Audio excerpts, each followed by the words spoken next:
Hey everyone, what is going on? We are talking Gran Turismo 7. Man, I am pumped for this. So I've been playing for the past couple weeks. Full disclosure, I was actually involved. I was co-hosting the launch video for PlayStation's Gran Turismo 7 regional launch here in Singapore.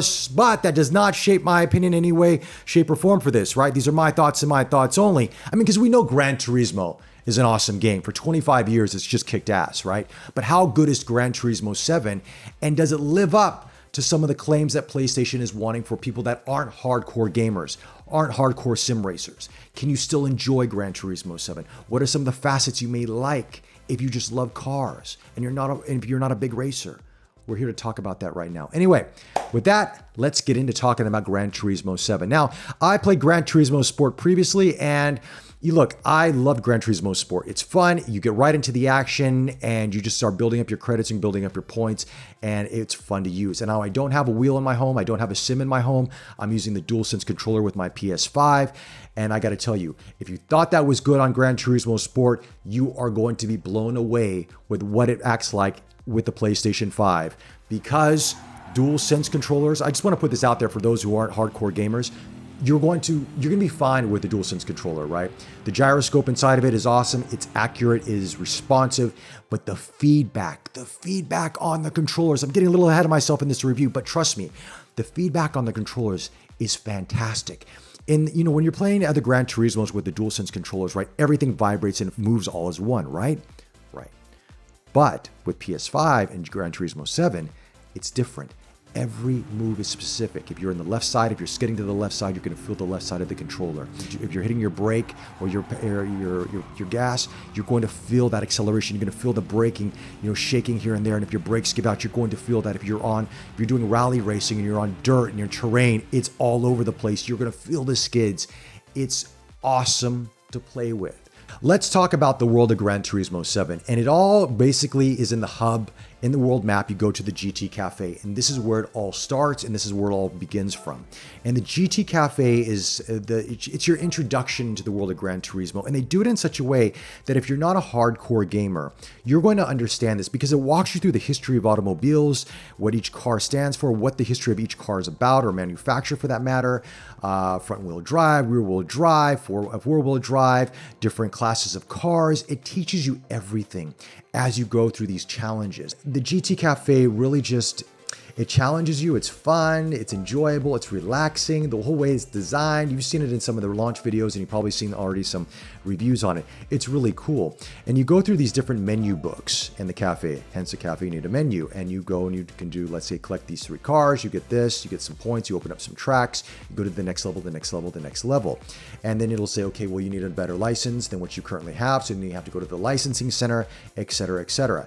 And all these challenges all start from there. And for me currently right now, where I stand is I'm on menu book 19 or 20, I forget one of the two.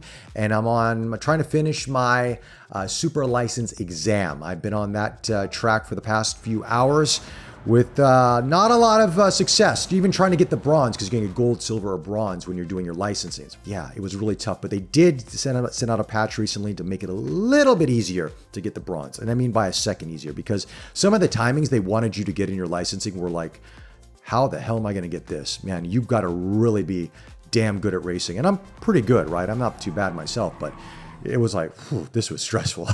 And it took me hours to do it. But in terms of that aspect of it, it's really fun and it's enjoyable. And along the way, you do learn a lot about cars and automobiles and collecting the cars. And when we go to the world circuit and you're racing on these tracks around the world, the graphics and the detail, we've got to talk about this because this is where Gran Turismo 7 shines. It's showcasing some of the best that PlayStation has for the PS5 right now. 4K 60 with ray tracing. It is fluid. It is awesome to play with. I played in 4K 60 with ray tracing, and I played in 4K 30 with ray tracing.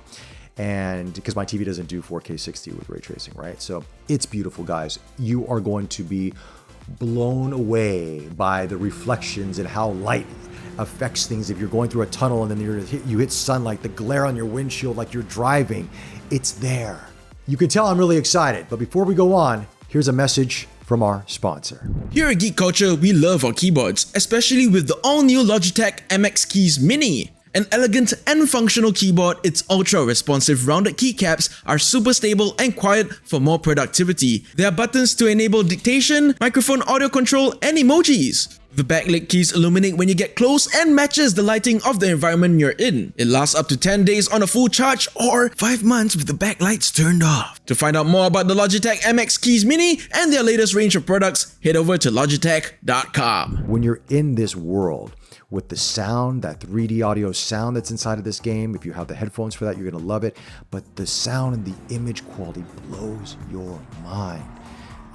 I mean, I was really impressed. I thought Gran Turismo Sport was really good, right? This is another level up. It really is. Then you got to take all those graphics and you have to go into Scapes mode. Scapes mode is where you take photographs of your cars. Now, here's the thing about Scapes mode you need to know. You can only take photos of the cars you have collected thus far. There's a demo which has a Lamborghini, but outside of that, only the cars that you've collected thus far. If you really want some epic photos, you got to collect some cars. But the settings, the backdrops, there are so many of them to choose from all over the world. I love car photography, right? I love photography as a whole. This is a lot of fun. This is like Lightroom and Photoshop in PlayStation. You can really tweak your image quite a bit. I mean, you can take the car.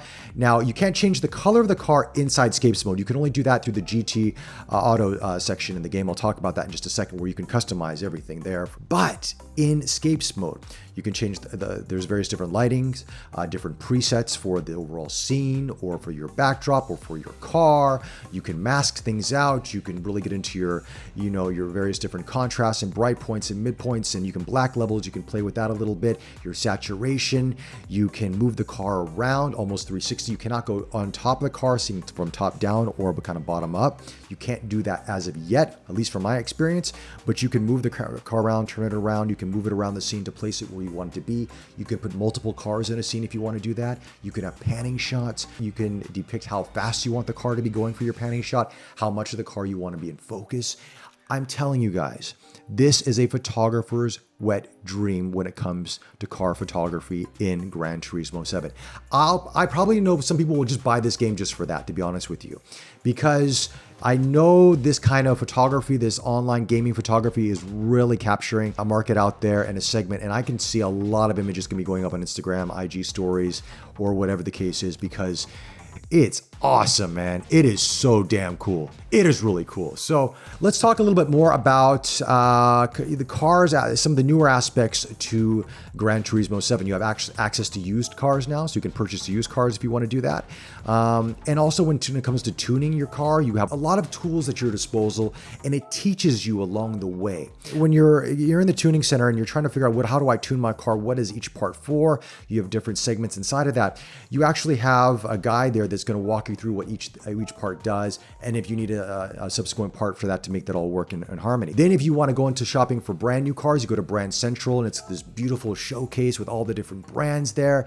You can pick up all your new cars depending on how many credits you have. Then there's the legend cars aspect to it, where you can pick up legendary classic cars or new cars that are just, the rarest of the rare. You can buy those if you have the credits. There's so many different modes in this. Now, of course, playing in the beta version, I didn't have access to every single, let's say, multiplayer function modes or various different modes like that, or sports mode. But in terms of shopping, I didn't have all the credits to buy all these crazy cars yet. I'm working towards that. But to see it and understand it, you have a showroom, and there's videos inside of the showroom. There's Lewis Hamilton videos. There's other videos as well to teach you about the cars and to teach you about the brands. It's really cool. And that's the one thing I love about what Gran Turismo 7 has done, is that it's more of an educational tool, but it also brings you on this journey of auto racing. And if you really want to be a hardcore sim racer, you're going to love what it brings to you. Now, in terms of the racing aspects of the game, right? Everything's pretty much done in the world circuits when you're a single player mode. And it shows you which line you should hit, where your braking point should be if you need assisted driving in that regard. You can do auto or you can do manual. And it's great that it has all those things, and you can turn it off at your disposal, whatever you want it to turn off. But it really does make the experience a lot easier and a lot more user-friendly for novices out there. And for me, who hasn't played a lot of racing games, it was a welcomed addition. Now, of course, I have driven cars on a actual racetrack before, so I kind of understand my line and where to hit the apex, everything else like that. But it's nice to have it in the game because at the speeds you're going in the game, depending on the car, it does aid you in a lot of ways. But yeah, I've really just enjoyed Gran Turismo 7 a lot. And it's been a game that, I've been really playing for the past couple weeks, really hardcore almost every night. Now I'm going to tone down a little bit because I have a life and I got to do other reviews for this channel and other things for my personal work as well. But the escapes mode, I can't wait to get more cars and take photos of that and share it up online. That's going to be awesome. So what are some of the aspects of Gran Turismo 7 that I wish were improved or could be improved on? Well, a couple of things. First and foremost, the number of cars. There's not that many cars. Considering this is the 2022 game, you would be surprised how many cars are missing, some newer cars that are missing from various different auto manufacturers out there. And this is, it kind of threw me for a little bit. I mean, small things, but case in point, Volkswagen, for example, right? The new GTI is not there, or any SUV for that matter. It's still some of the older cars that are there. I mean, the concepts are there, but you don't have some of the newer stuff. And even for other brands as well, too. So they're missing some of the newer cars. So perhaps they will be an upgrade to this and they will add more cars in the future. I'm sure they will. But as it stands right now at launch, it could do with a little bit more cars. Also, too, if you are someone who's played all the Gran Turismos before this and you have accomplished all these points and you nailed all your licenses down and you are really a professional driver, a hardcore racer, you have to start from the beginning in Gran Turismo 7. There's no legacy mode where you can actually, let's say, either carry over your credentials, so to speak, or you could take, let's say, your exams and your various different licenses. And once you take that exam, and if you pass it, it unlocks everything. There's none of that. So you really got to start from scratch. Some people are okay with that, and some people would find that a little bit daunting.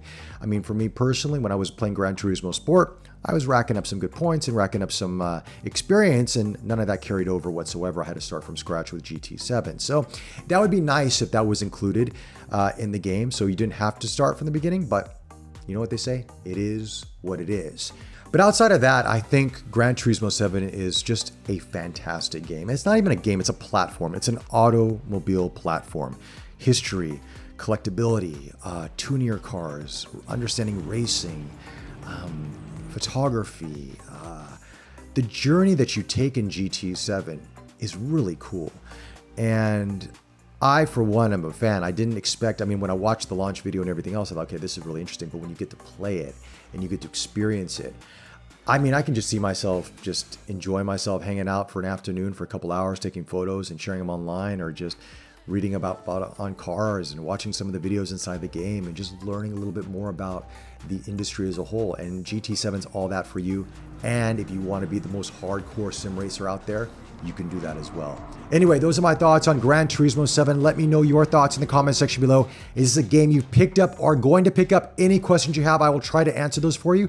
With that, guys, follow us on Facebook, subscribe to us on this channel, like this video, helps us out a lot. Take care, stay safe, and we'll chat to you soon.